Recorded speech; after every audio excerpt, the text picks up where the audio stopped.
Good morning, good afternoon, good evening. The people of Zimbabwe have been galvanized by this constitutional amendment number 3. We've discussed details of it, but the most important issue that we'd like to emphasize here today is the very fact that this amendment is meant to give additional dictatorial powers to Zanu PF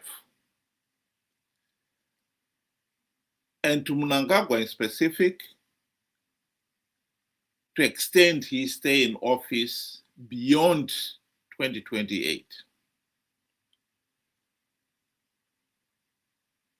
The most important issue we have tried to emphasize here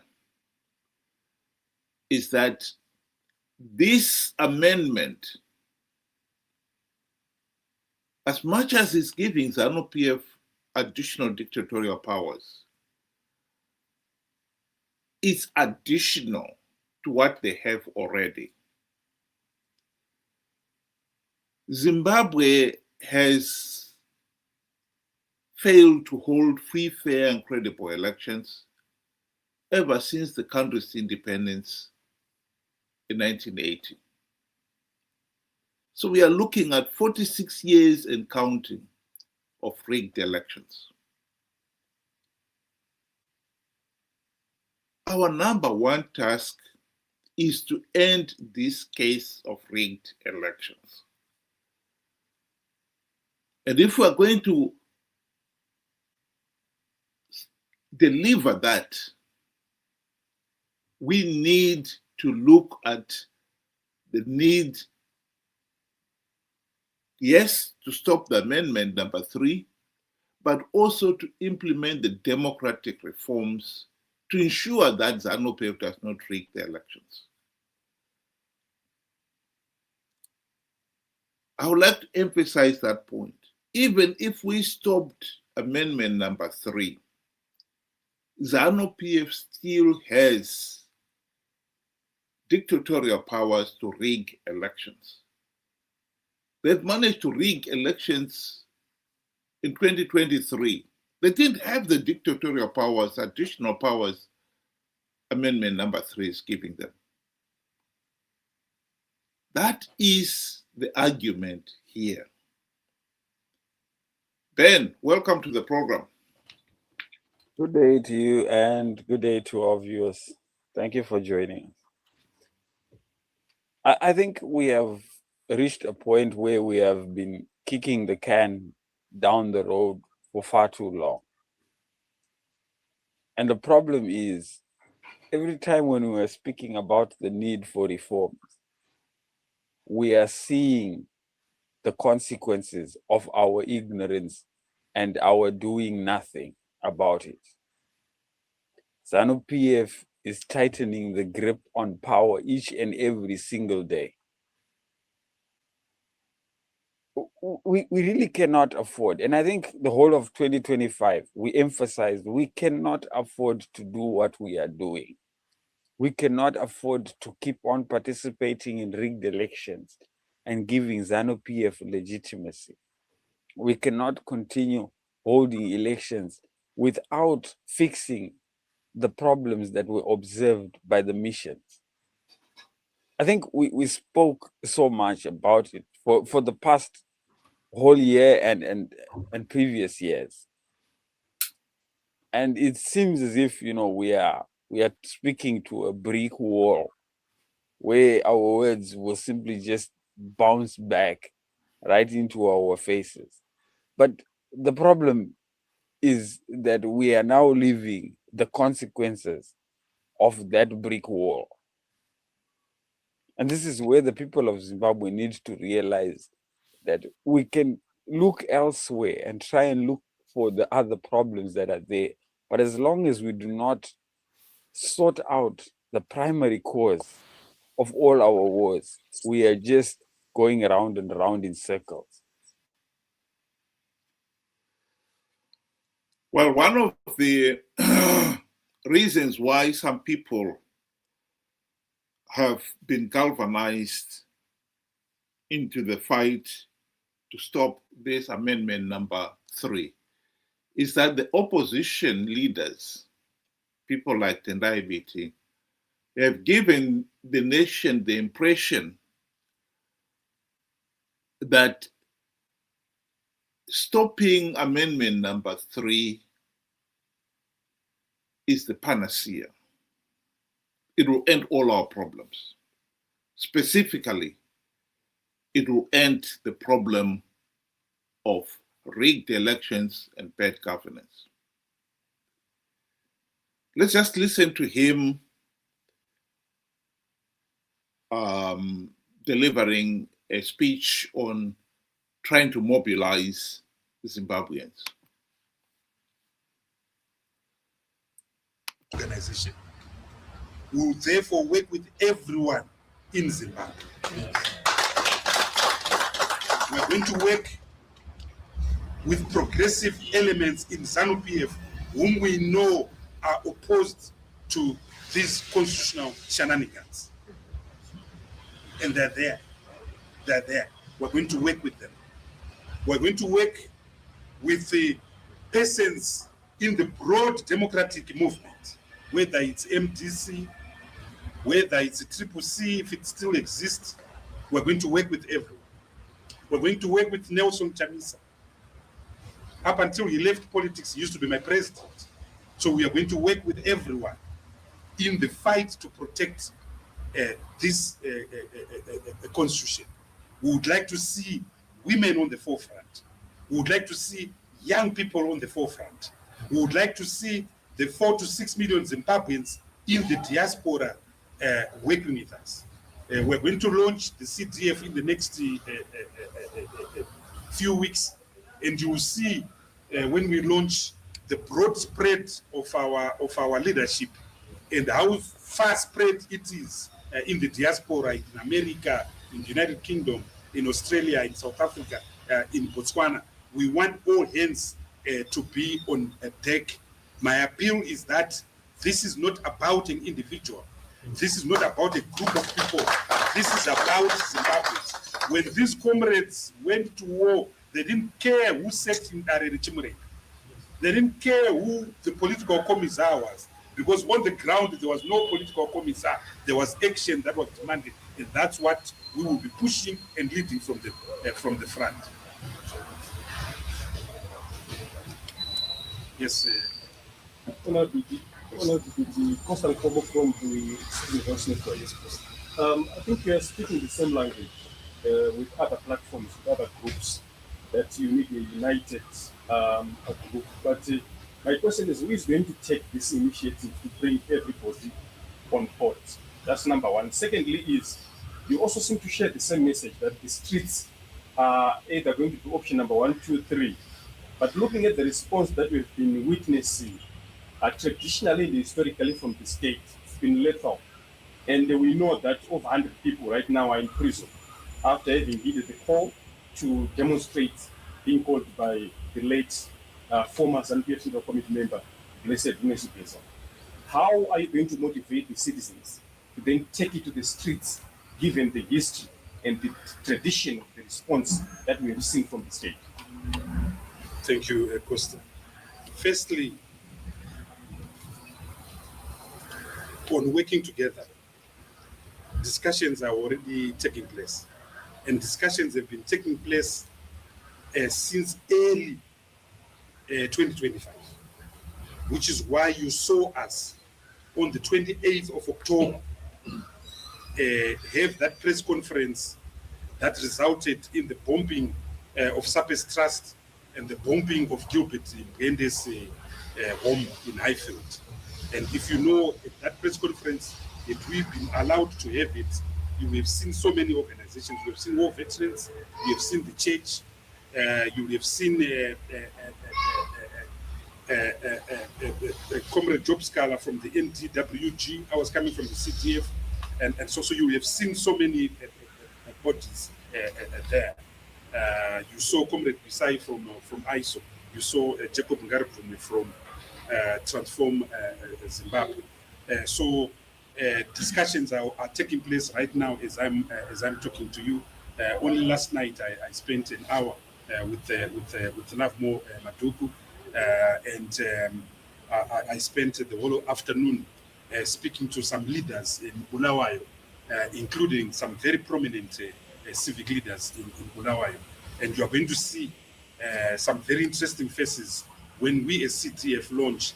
But it's not about the CTF, it's about our ability to build a broad coalition against constitutional manipulation, which is why we made sure that today war veterans must be here fronting this with us, because there is connectivity between us, those that grew up after independence, and the war veterans. They are our leaders, and we look up to them, and they sacrificed through blood at a very young age. So their presence here is not an accident. It's a reflection of the symbiotic connection between the war of liberation, and it's proof that their struggle for liberation and independence is unfinished. And we and them are now going to complete what they started so many years ago in Chimoyo, in Nyatsonya, and so forth. I'll stop it there. I think it is important here to understand what is really going on here. To suggest somehow that stopping this amendment... Allow me to make a solemn promise. This will be the last pair of glasses you ever need to buy. Introducing the brand new AI smart reading glasses with blue light. Sorry about that. To suggest somehow that stopping amendment number 3 will complete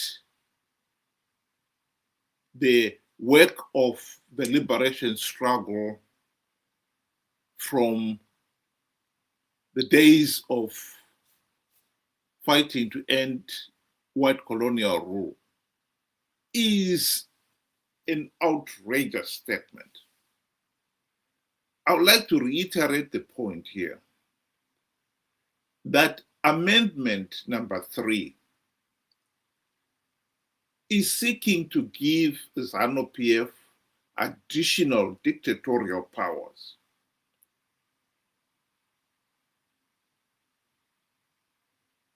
Zanu PF has dictatorial powers already.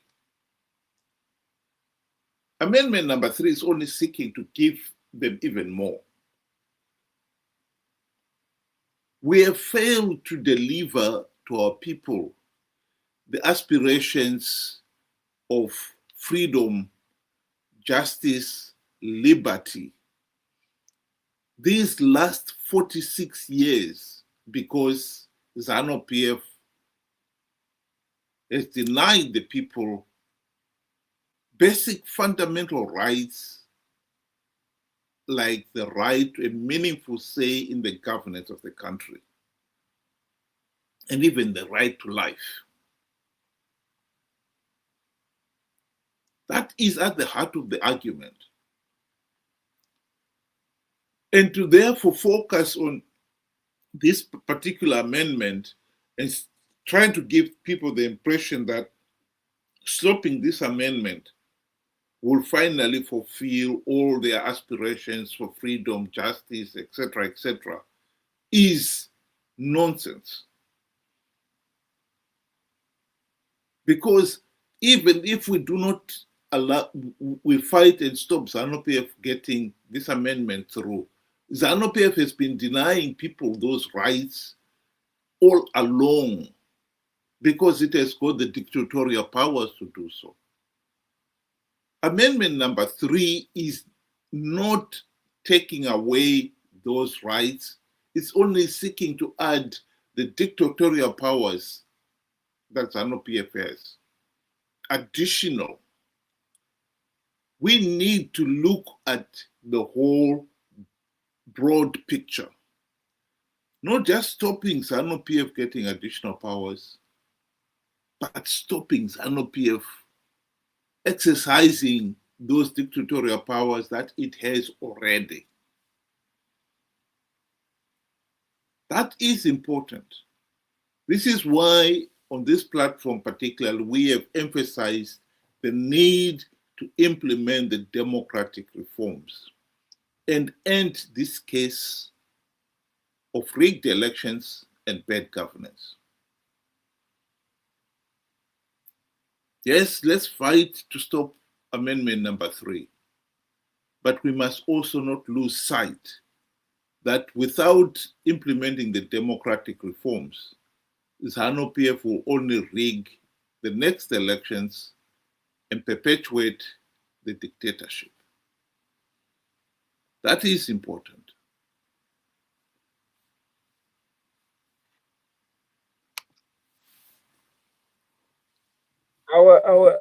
Our desperation as a people is understandable. I mean, many Zimbabweans out there, especially the young, have never enjoyed what many other countries around and beyond have been enjoying.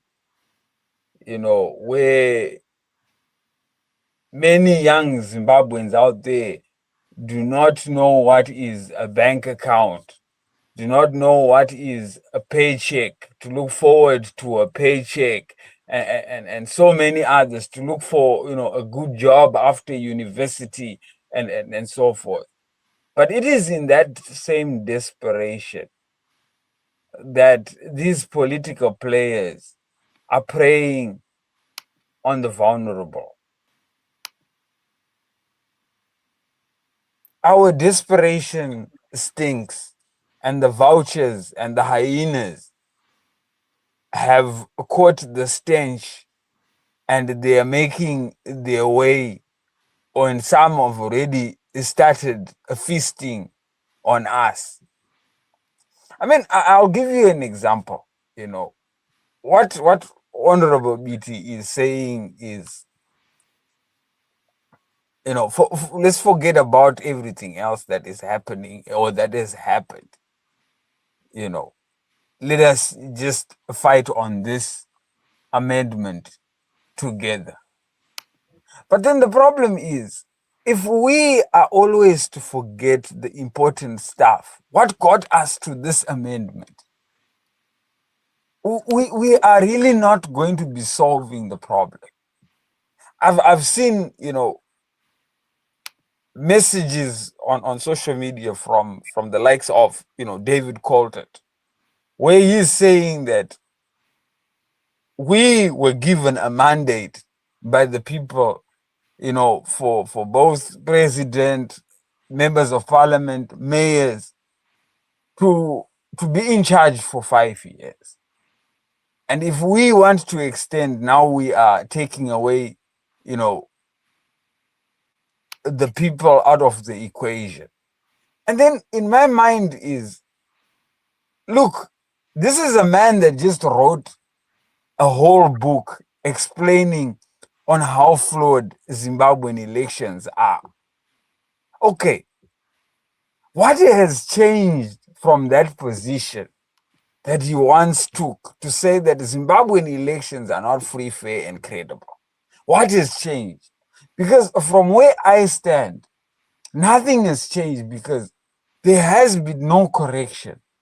The same way they did elections in 2008 is the same way they did elections in 2023, or even worse.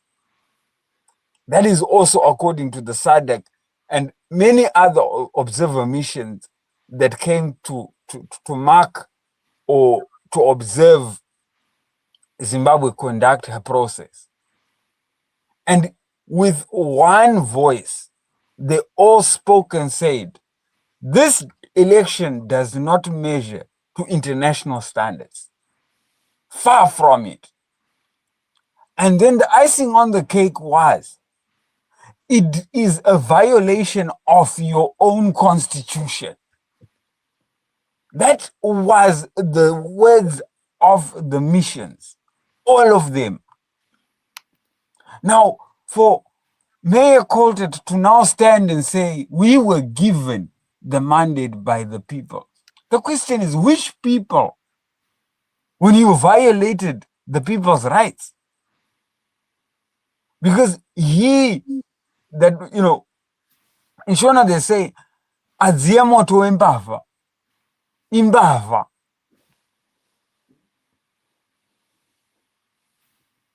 So straight away for me, that means that you were part of a process and you knew that the process was flawed and you took up the seat regardless of its flaws. You are also equally liable to the charges that Zanu PF are getting. A man of integrity would have said, I will not be part and parcel of rigged elections and an illegal process. I will stand with the Constitution, the same Constitution that many are saying they are protecting, but they gladly violated it by taking up positions. We've been very, very slow to see what these so-called oppositions are. They are scavengers. They prey on our weaknesses. They wait for the time where we are most vulnerable and then show up face and play as if, they're just minding their own business. I mean, we've seen how vouchers operate. They circle as if, they're in the air. They've got nothing to do with what is down there. No, these guys, the opposition, are vouchers. They were waiting for something that could, bring them back into the picture, and they got it. Now they're acting as if they're fighting with us. They are not. And the people have been slow to get this. It's quite unfortunate. I'd like to address an issue that came up in what Tendai Biti was saying there on that video clip. At his conference, he had some war veterans who too have come out in support of fighting to end Amendment number 3. Here is what the Zanu PF spokesperson, Chris Msangwa, had to say regarding them, those war veterans. I've always been suspect war veterans sometimes, but also those who may be prone to pecuniary persuasion. I mean, somebody may have just decided to bribe them or do anything in order to look like spoilers. It is in line with what I said earlier on. The gravitas of the war veterans for their noble task in liberating Zimbabwe is one which is craved for by those who never did anything and those who want to oppose the Zimbabwe revolution. The weight of the gravitas of the heroes of the National Liberation Movement is one which is placed premium on the market of political bargaining. So you want to do anything, you want to wear the hat of the war veterans or to be associated with the war veterans. Because on your own, you are empty, you have nothing to offer. So they go and poach and there are many war veterans who survived, who may still be alive. So you find the one in the street, you persuade him to become a detractor. And look at the abuse of what they did to Geza because he was sick. There may also be similar circumstances concerning other war veterans. It's interesting that they don't go to, they can't among themselves have people with gravity to carry out their assignments. So they always want to abuse war veterans. And it's said that there are some war veterans who fell into that trap of being abused. I think the tragedy here is the way Zanu PF has hijacked the whole liberation struggle. Let me make it emphatically clear here. The war of liberation was about creating an environment where all Zimbabweans enjoyed their fundamental rights and freedoms. It was never meant to create this ruling elite called Zanu PF, who now believe that because they are the ones who spearheaded the liberation war, they have the divine right to rule. This is at the heart of our problem. It is most unfortunate that when the country was given the opportunity to implement the democratic reforms which would have ended this case of individuals who think just because they fought in the liberation war, they have the divine right to rule, which is at the heart of why we are a failed state. This was never addressed. Even during the liberation war itself, I've said on this platform that the war of liberation, before we decided to wage the war of liberation, we should have asked ourselves, what kind of leaders will a war throw up? Other nations have asked the same question, notably India, during their fight to end British rule of India. And Gandhi and his fellow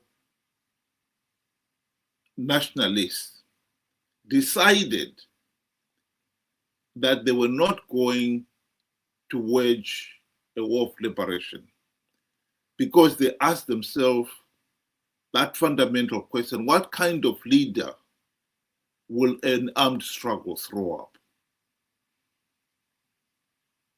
A rhetorical question. And the follow-up to that is, would those be the kind of leaders who would want to lead independent India?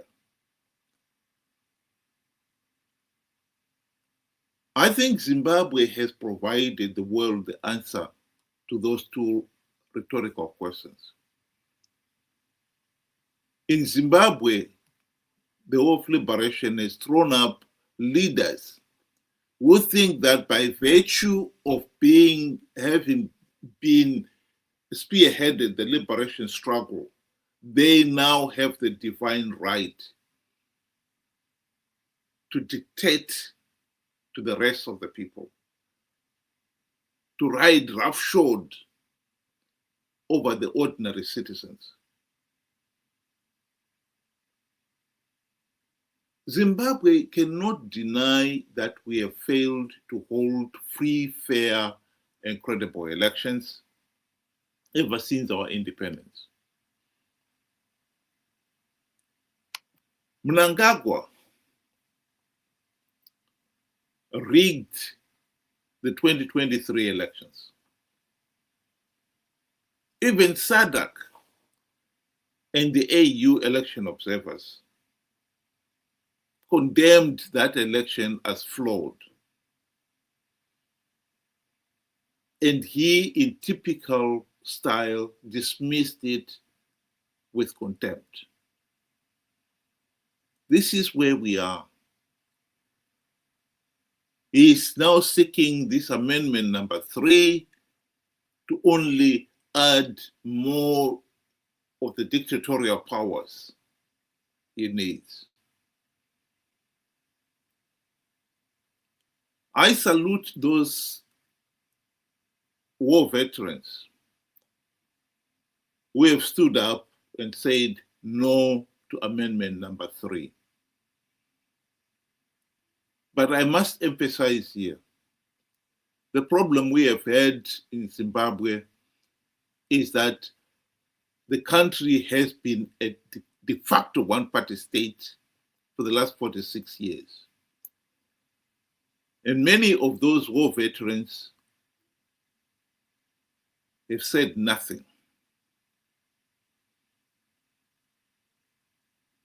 Some of them, like the late Blessed Geza that Chris Mtsangwa referred to there in that video clip, made it very clear that they were rejecting this whole drive of ED 2030 for their own selfish reasons. They wanted Chiwenga, VP Chiwenga, to take over. In other words, the reason why many people did not support Blessed Geza is very clear. He wasn't seeking to dismantle the Zanu PF dictatorship. He was only seeking to replace one dictator with another. Chris Mtsangwa himself, it must be said,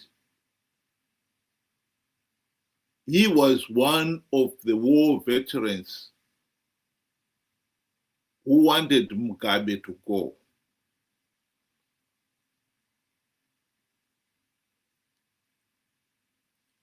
But because that was his narrative, he wants to give the impression that he was upholding the values of the liberation struggle.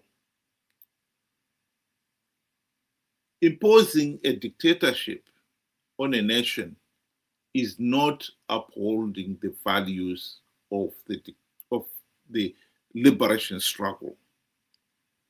That must be said, and said emphatically.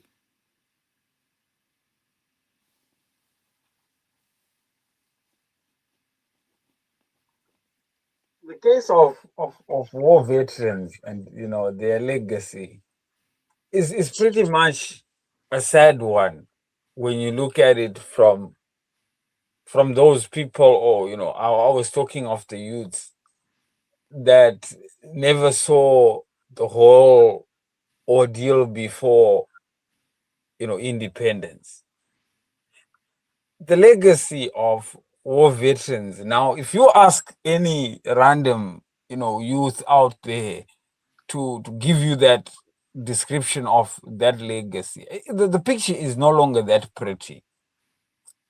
Zanu PF took that legacy and made it their own and marred it with greed, selfishness, and the love for power. I mean, many times, even Mugabe would say, Kuti, you cannot rule the country with a pen. You have to have held a gun. So anybody that is told of the legacy of war veterans, the first thing that comes to mind is they are the ones that are the ones that are ruling. That is what the ordinary people are thinking. And I would have thought by now, the war veterans would have really said, no, this is not what we went to war for, because you saw what the country was. So you really have no excuse. You've seen what the country was. You've seen what you inherited. You know what you took over. A beautiful country. A country that would have been the next Singapore. A country that would have laid a good foundation for your own offspring, which is us, and your next generation, and so forth. But now, as the parents, as the elder generation, you are watching the children on the street corners doing drugs because they have nothing else to do. The younger generation is full in the jail cells, in prisons, because they were idle. And an idle mind is the workshop of the devil.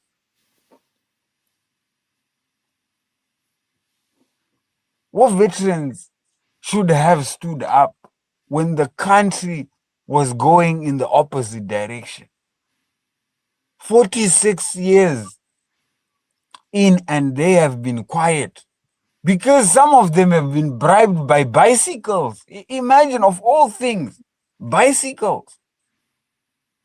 So you can put your bucket of maize seed to go to the grinding mill. Because you cannot give any of your children that bicycle. What are they going to do with it?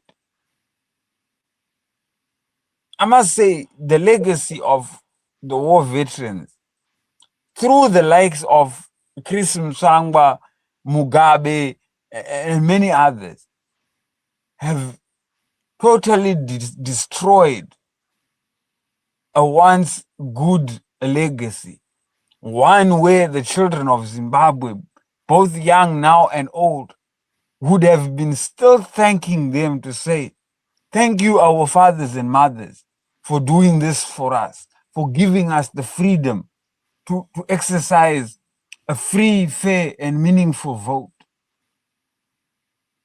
for bringing us out of bondage, for giving our country back, for giving us land that is equal for everybody else, that is not politicized. But we cannot say that because we know that Zimbabwe has turned into a basket case. Some are even saying that Rhodesia was better. It's unfortunate that we have characters like Chris Msangwa and many Zanu PF, war veterans that have destroyed a very, very important sacrifice that many, many freedom fighters sacrificed. Those that died, those that survived but were injured, those that were, survived and unscathed. All of them, their legacy has been dragged through the mud and the dirt, that even the young people now in our generation, they will not, remember them for the sacrifice and the good sacrifices that they made, but would rather remember them for the torture and the black on black violence that they have, Zanu PF has bestowed upon the people. It's really, really sad for me. It's very, very sad. Where you find the children of Zimbabwe, look at that generation, still learning in the dirt, no benches. And then we stand up and we say, we want 2030 because the development is awesome. How awesome can it be when other children are learning in the dirt? And their children are in the United States, are in Europe, are in Malaysia, and so forth, learning. We cannot continue to keep quiet and act as if everything is normal because we were given a bicycle. We were given, sapatina. That is not normal. Zimbabwe was supposed to be the next South Korea, the next, Singapore. Now we are closer to North Korea than ever before. And then Zanu PF says, everything is beautiful. That is because they're measuring from where Mugabe left it. And yet they were part and parcel of what Mugabe was doing. We want a country and we start measuring it from 1980 when Zanu PF took over. Zanu PF rubbished the country. And thus they must be told and must take responsibility.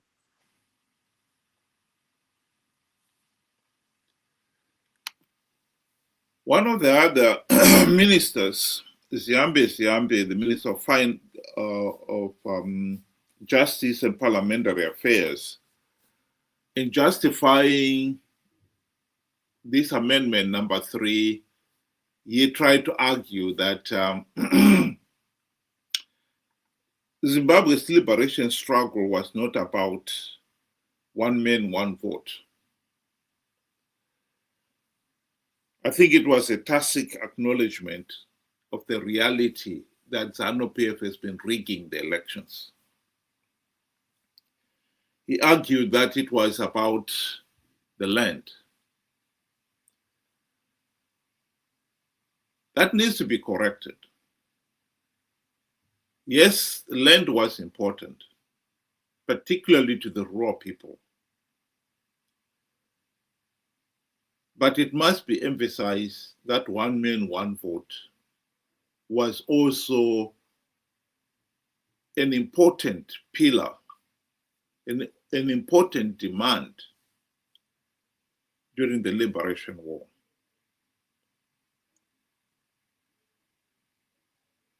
I would like to go back to that issue of the land. Zanu PF has tried to give the impression that it has addressed the land issue in Zimbabwe. The truth of the matter is, it has not done so. The former white-owned farms that the party has seized, they have been given to mostly party loyalists. A few of the ordinary Zimbabweans have been resettled, but the overwhelming majority of ordinary Zimbabweans are still living in the overpopulated rural areas. How anyone can be living in a structure like this in this day and age beggars belief. And yet, this is the reality for about 60% of ordinary Zimbabweans who live in the rural areas. One of the reasons why there is abject poverty in the rural areas is that Zanu PF, ever since independence, has denied the people the right to own even a few acres in the rural areas. The argument has been there even before independence. Ian Smith was told, in no uncertain terms, if he had not worked it out for himself, that giving the blacks in the rural areas the right to own land would have given them a foothold on the economy. And with that title deed, they could build themselves a decent homestead, look after that piece of land, by planting fruit trees, digging wells to drink, etc., etc. But he refused to do so because he argued that giving the blacks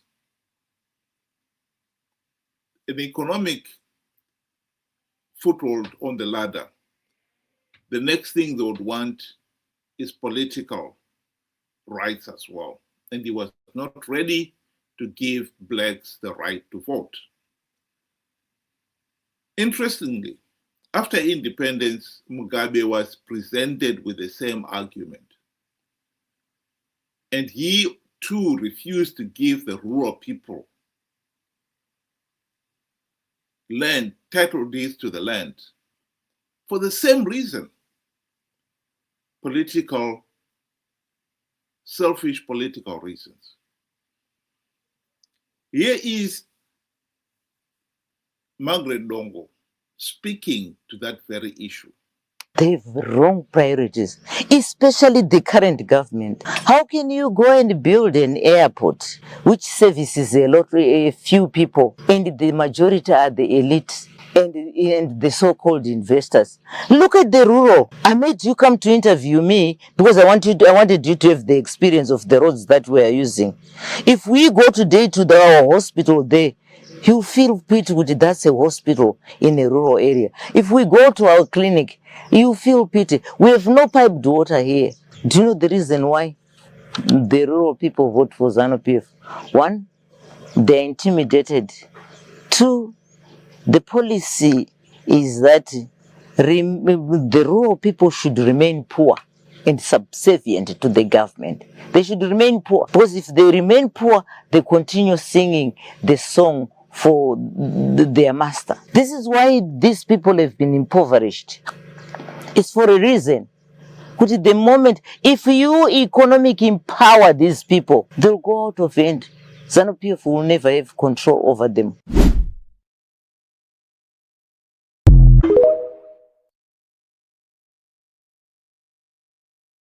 Message, the number one message there is that amendment number 3, while it's seeking to give Zanu PF more dictatorial powers, it does not in any way diminish what they already have. Zanu PF still has stranglehold in the rural areas. Zanu PF, even if the amendment does not go through, will still control about 60% of Zimbabwe's populace. Therefore, then they will have, in the next elections, a good starting point. They will have 60% of what one can only call cornered votes, because most rural areas are no-go areas for the opposition. That is not going to change unless we implement reforms. So to concentrate on amendment number 3 and pretend that it will be the panacea to our failed political system is totally dishonest. And we need to seriously revisit that idea.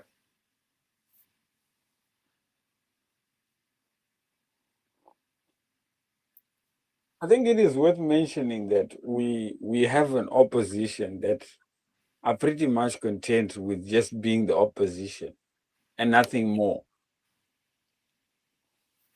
The time when we saw them in government or being part of government, they behaved and acted just like the Zanu PF dictatorship.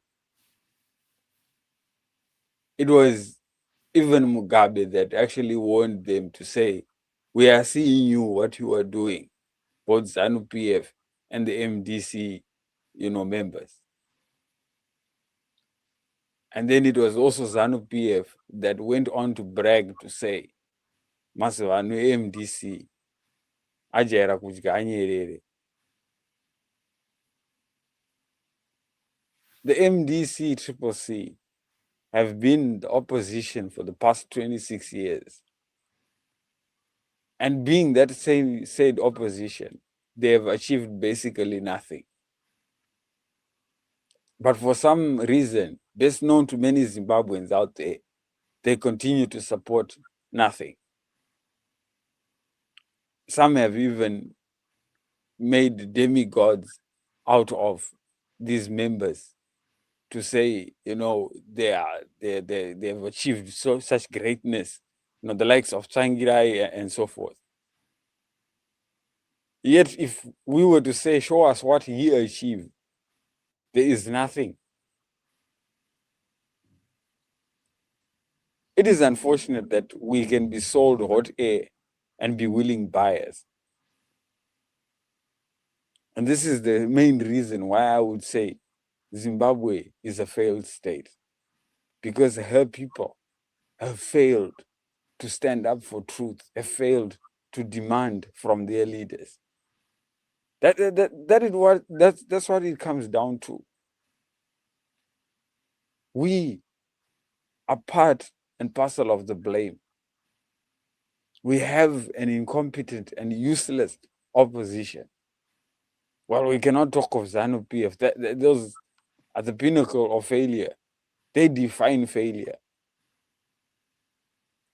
But you and me have not done any justice to the cause, because we have created and made these failures into idols, into demigods. Zimbabwe is in serious trouble. And I think the only way we can fix our country is removing the mental shackles that we have put on ourselves. The amount of brainwash that have been put in our minds. We are far from reality. This 2030 amendment, yes, is very, very important for us to talk about it. But we must be looking at what caused it. How did we get there? And the answer is very simple. We have been participating in rigged elections and giving the same guys that want 2030 legitimacy. Deny them that, and we have a starting point, a fighting chance. That's all that is to it. We spent, like I said, the better part of many years before the 2023 elections, after the 2023 elections, warning about the participation. And look, a lot of people thought we were anti that. But now we are in the middle of the fire. And I think if we do not put our act together, it is going to get worse. Thank you.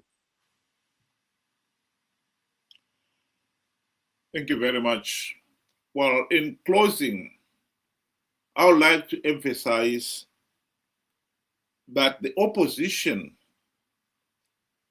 the likes of Tendai Biti, Maduku,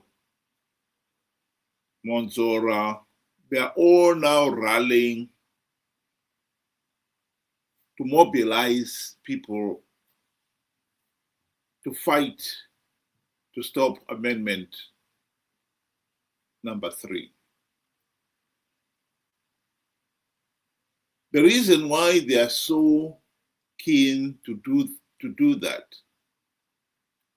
is because they have failed the nation in implementing the democratic reforms the last 26 years, including the 5 years in the GNU. When you hear the likes of Tendai Biti saying that we will live in the mountains to stop Amendment number 3, one is going to ask, why did you fail to implement even one token reform when you were in the GNU and you didn't have to live in the mountain to get the reforms implemented? The reason for it, of course, is that Mugabe bribed them and they were busy enjoying the benefits of being in power. We know that Mugabe gave them all the trappings of high office, including the E-Class Mercedes-Benz for all the deputy ministers, the 2 deputy prime ministers, and Prime Minister Morgan Tsvangirai himself. And they were paid generous salaries and allowances all round. And for Morgan Tsvangirai, he got the $4 million mansion in Highlands. For many of us, we thought that was the extent of the bribe. But details have started coming out now showing that they got even more than that. Faramrom. The likes of Chamisa has got 2 farms. Morgan Tsvangirai himself has a farm. You don't believe me? Here is somebody who is on the know on those issues. Bhazi rikafira musango, munhu asina kwaari kuenda bhazi mumu anofara kuti ndo patopumba pake nditori nevamwe vangu pana. Munhu anorwadziwa nekurara musango munhu ane kumba. Taibadana kumba kwangu. But amana kumba gumbezi rangu reria. Mana so. But munhu asina imba atete kurara musango. So opposition make sure kuti vanhu vaya vawane minda. But may he so yeah, rest in peace Tsvangirai. Praise ravo vanga vainaro. Chamisa anaro. Anaro Chamisa. Ane family. Kana azoramba. Ndoenda newe. Riri kupi? Ane farm. Ribi. I know madress munhu anetsa kuti focha, but anaro. Chakudza off camera. Okay. Ane mine. Ane mine. Ane makaseo. Yeah? Yes. Biti. Ane praza. Hauna kumboona ere picture ya Biti achitenga mombe kuna Temba Mliswa. Dzekuisa kupraza. One of the biggest beef producers in the Matabeleland region, the Washman Ngwe. Okay. Yes, ane praza. Anautenga beneficiary by land reform. But what they did is to discourage their people from acquiring my farms because vaiza kuti munhu akaona something chapiwa nehurumende haachapikisa. Are you for real, Mr. Ganesha? Nomubvunza Washman Ngwe kuti haasi kuita beef here, producer beef here paprasi. Tonyandanetsa naupo ching'ono gore rere. Handiti kuti stand yaupo ching'ono standard ine painogumira. But vakatotaura nehurumende nemasabhuku ikaextendwa because aita god.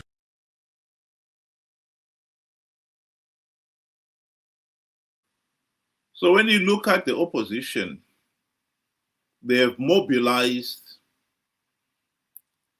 in the fighting to stop this amendment number 3, as if it is the panacea to the nation's political and economic problems. They know that it is not.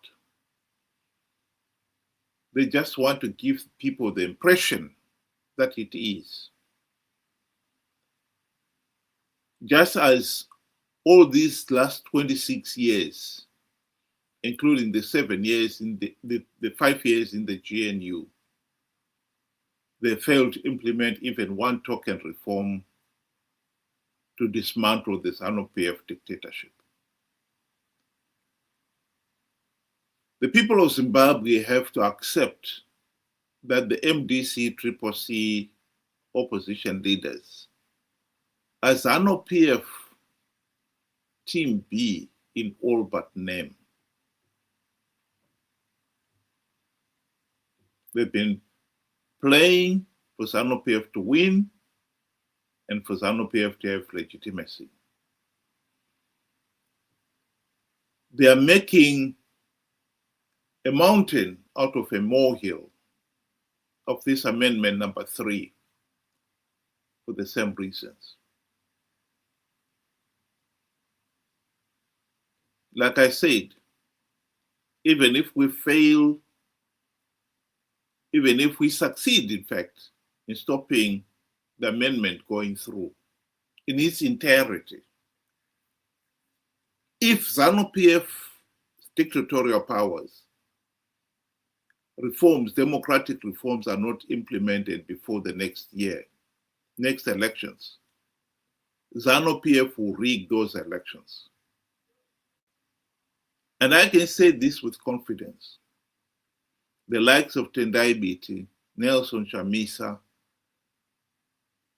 Lovemo Maduku, they will participate in those next elections without even one token reform implemented. That's giving Zanu PF legitimacy. How do I know that? Simple. They have participated in the past with not even a token reform implemented. So why should this time be any different? My concluding remark is we should be diligent and thorough and smart if we are going to stop Zanu PF rigging the next elections. After 46 years of rigged elections and gross mismanagement, bad governance, we really need to up our game and not be easily conned into chasing this amendment number 3, which is meant to be a decoy to take our attention away from what will really change Zimbabwe, i.e., implementing the democratic reforms to ensure free, fair, and credible elections. And failure to do so, we should have the common sense to say we are not going to participate in a flawed process to give Zanu PF legitimacy and perpetuate the dictatorship. Think about it. Thank you very much. Have a good evening.